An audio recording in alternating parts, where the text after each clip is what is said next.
Nous allons tout simplement poursuivre notre méditation, notre étude de Genèse 3, de ce dialogue, de ce premier dialogue qui est mentionné dans les Écritures, dans la Bible, au chapitre 3 du livre de la Genèse. C'est Dieu qui parle, et il parle à plusieurs. Il parle bien sûr à Adam, il parle à Ève, il parle aussi à Satan, au diable, qu'on appelle le serpent. Alors, qu'est-ce qu'il dit? Premièrement, en aucune façon, il maudit l'homme. L'homme et la femme, Adam et Ève, ont péché parce que Satan les a séduits, et il les a séduits comme toujours en mentant par des mensonges, mais c'est son attaque, elle vient toujours par derrière, subtile et méchante, et puis séductrice, et c'est pour ça qu'il mord au talon. Il mord au talon, c'est ce que nous avons vu la dernière fois, c'était au chapitre 3 du livre de la Genèse, et au verset 15. Et là, il y a comme une promesse. Ta postérité, c'est celle du diable, et la postérité d'Adam, la vraie, celle de Dieu, celle qui fait honneur à Dieu, il y a un combat. Il y aura un combat jusqu'à la fin.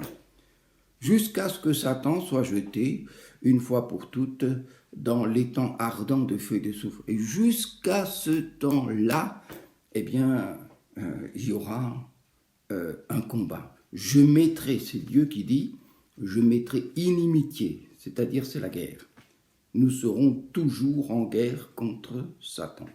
Nous serons toujours en guerre contre celui qui ment, celui qui tue et celui qui pousse au péché. C'est la guerre, je dirais, jusqu'à la fin. Et tout le livre de la Bible, des Saintes Écritures, parle de cette guerre qui s'achèvera dans l'Apocalypse par Satan qui est jeté avec toute sa postérité dans les temps ardents de feu et de soufre. Voilà, alors il dit, et c'est ça qui est important, c'est que Dieu va parler maintenant, il a parlé à Satan, tu essaieras de mordre le talon, parce que c'est ta façon, tu n'agis jamais de face, mais toujours d'une manière dérobée, subtile, pernicieuse et voilée, etc. Mais la postérité de la femme, t'écrasera la tête. Et là, écraser la tête, ça veut dire, il sera détruit. Et quand on parle de la postérité de la femme, c'est pas seulement Ève, c'est la descendance d'Ève. Et dans cette descendance, il y a Jésus.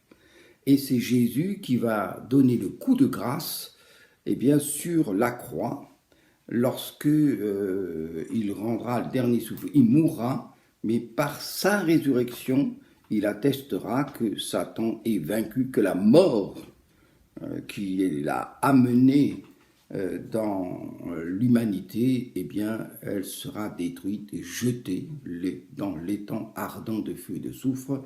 Alors, il n'y a pas que la mort, la mort, le séjour des morts seront jetés dans l'étang ardent de feu et de soufre.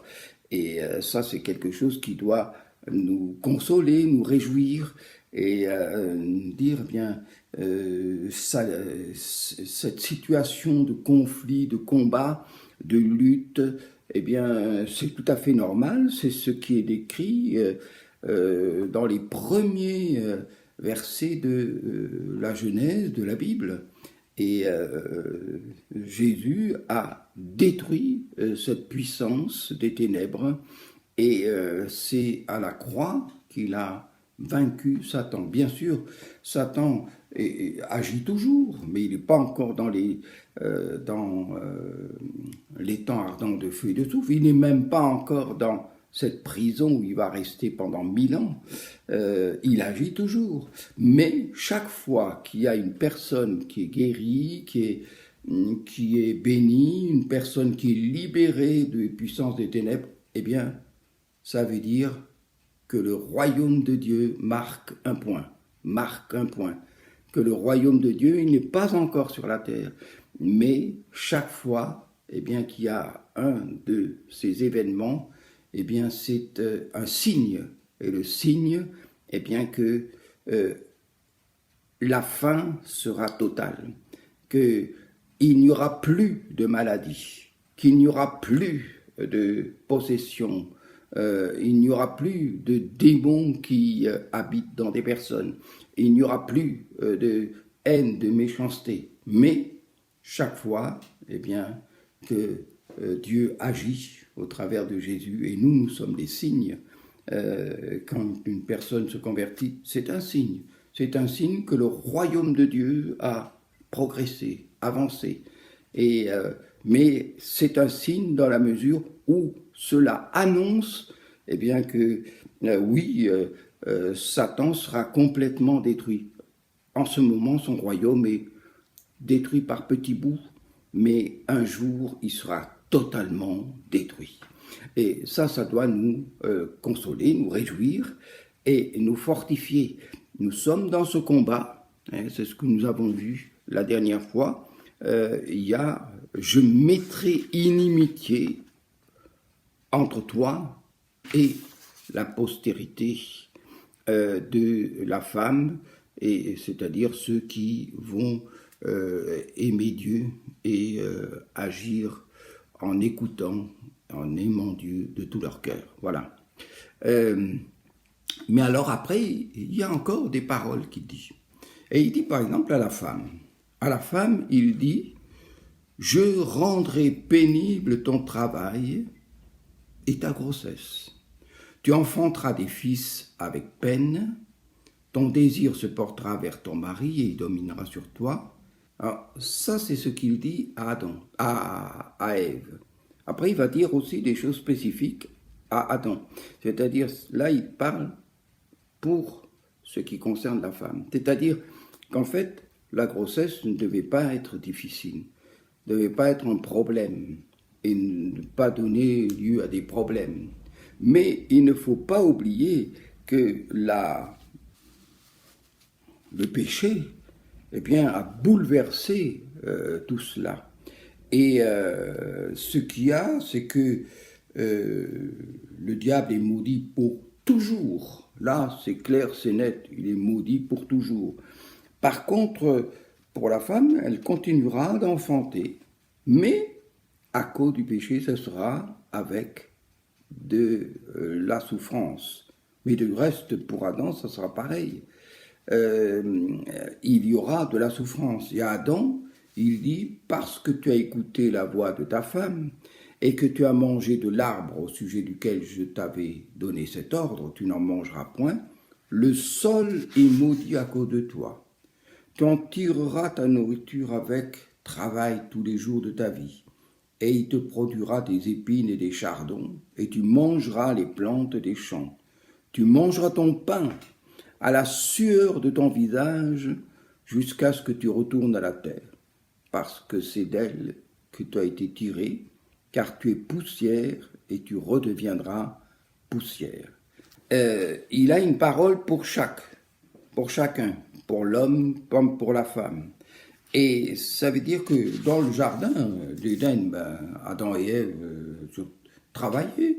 Ils travaillaient, mais ce n'était pas pénible, ce n'était pas souffrance, ce n'était pas douleur, c'était un travail qu'on faisait, il n'y avait pas de la transpiration, etc. Vous voyez, tandis que là, maintenant, eh bien, à cause du péché, à cause de la chute, eh bien, tout devient difficile. Et c'est seulement lorsque nous retrouverons notre place, nous trouverons la place que Dieu nous a préparée dans son royaume, que Jésus est allé nous préparer, alors c'est là que les choses vont changer. Mais pour l'heure, eh bien, c'est difficile. Le travail est ingrat, pénible. Euh, Dieu ne détruit pas la bénédiction originelle, non, mais il annonce déjà de défaire cette humanité et ceux qui croient, eh bien de cette malédiction que le diable a mise sur elle. Voilà. Eh bien, alors après, eh bien, les chapitres s'enchaînent et les chapitres s'enchaînent. Ils montrent, eh bien, que la corruption gagne du terrain. Et c'est le cas, par exemple, avec Genèse 6, où il faut le déluge. Alors c'est très particulier parce que le déluge, c'est l'eau. Et l'eau, c'est la vie. Eh bien, la vie va devenir jugement, et enfin, l'eau va devenir jugement, et et apporter la mort, et apporter,